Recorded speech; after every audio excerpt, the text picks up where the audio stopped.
Àdọ́wẹ́ tán bọ̀ yáde pọ́n gòdó bó bá yóò tán pò mẹ́tẹ́ mi kó dólé ẹ̀hó mi bí mi máa ń do dágbé à mi kó ro tààtà gbé họ́mẹ́ bẹ́yìn àìdósùn kó yomi lè dín tán sí àzántàn àfọ́tán kúnnú kó gọ́ọ̀gbé kó já malẹ̀ yé jẹ̀mí sí dé sùn ti tẹ́ ń gbèlè ẹ̀bọ̀ mi náà sọ kúlẹ̀ mi dó fò gbé mẹ́ Matin Libre họ́mẹ́ tán tán yọ diwẹ̀ mi náà bẹ́ sí sọ̀rọ̀ ìhọ́ tán jí lọ́bẹ̀ jílẹ̀ nùgbò àkọ́yìn tó tán bọ̀ ránṣán lẹ́ẹ̀bẹ̀ ní tó wá gbé kákákáká bọ̀ tóbi tó sílẹ̀ bí wíìdó mọ̀ jẹ́mẹ́ tán yọ Matin Libre sèbó sọ́dọ̀ ìhọ́ tán jí gbọ́mọdé méjèlé dẹ́dẹ́dẹ́dẹ́ àkọ́yìn kan sí àlẹ́ wọn bẹ́ẹ̀ ní tòmí tán o mẹ nubi wíìdó wọn bó do jẹ́mẹ́ bí mọ̀nù kúrú jẹ́ o bọ̀ nukàn yìí do tíntín wẹ́ẹ́dẹ́ sùn ti tẹ́ ń gbé Matin Libre dọ̀ hó ènìyàn Matin Libre do pọ́ ọmọdé méjèlé nùgbọ́ tẹ́gbọ́n eyín bákan hóyẹ́hóyé tán eyín kaná nùgbò dóòlì ẹ̀mí lọ́wọ́ àzánu kan tán lẹ́yọ́ ònù kíkọ́ àjíjẹ́ lẹ́ẹ̀fìlẹ́ ipa ìgbọ̀n tẹ́mẹ́tẹ́mẹ́ lẹ́lẹ́yìn gbọ́dọ̀ ìmọ̀ ahọ́mẹ́dẹ́dẹ́ Matin Libre ẹ̀bẹ́dọ̀ ìhọ́ tán mẹ́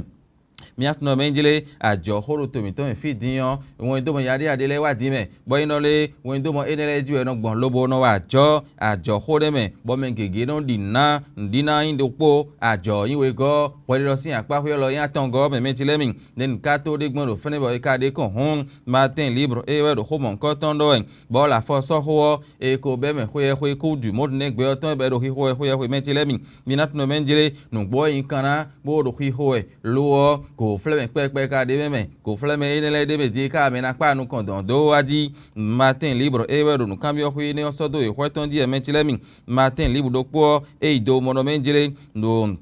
titome teme boyin to otan boyin azo ko to otan teme do to mi file yo ache ipa wada itan de kan blogbon bo jiride do to vi o podo azo e ka wa bo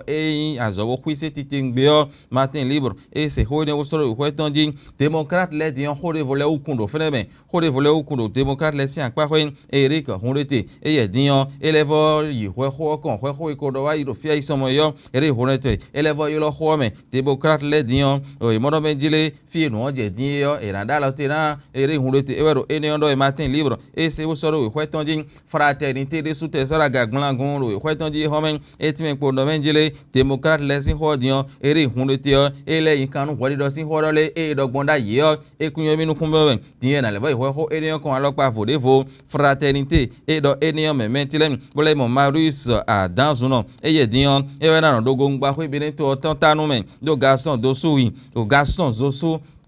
Zoso dian majo khoye ne do boro le fie je din kun so yan la wa hon Marius Adjagan radio Gaston Zoso din do khoye enion sin otanu quatre vérité mi na so din so ro khoye tan di agade do menjile nu gbo bi moel beneon pa to gan de suti te ngbe bono jile afotemete mi la hore zonli ezun de kuzukuzu temeteme so wai ekhlek po do menjile yon wa tan ero de khle ne men bo quatre vérité do ene boleti me do menjile ba ko ye kweton kan nu bo se ro akasa to kala vi kamedon bo ye me nganu kun temeteme le yo ye nu mon koton sin o donu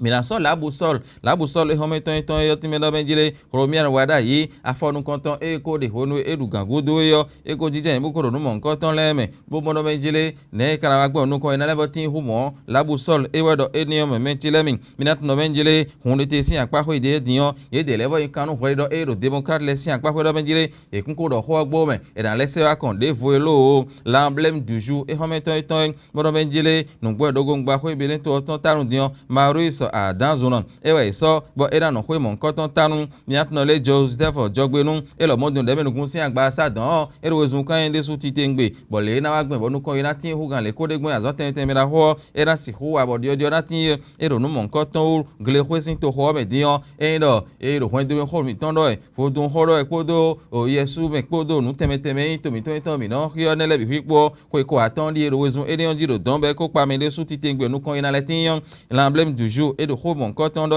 tabaru mi na so di etime po do menjele nungbo do bo gusin to pon me don be in to pon ga Abdul Shakur asuma dian kanu ten pon ho ko ton ba ko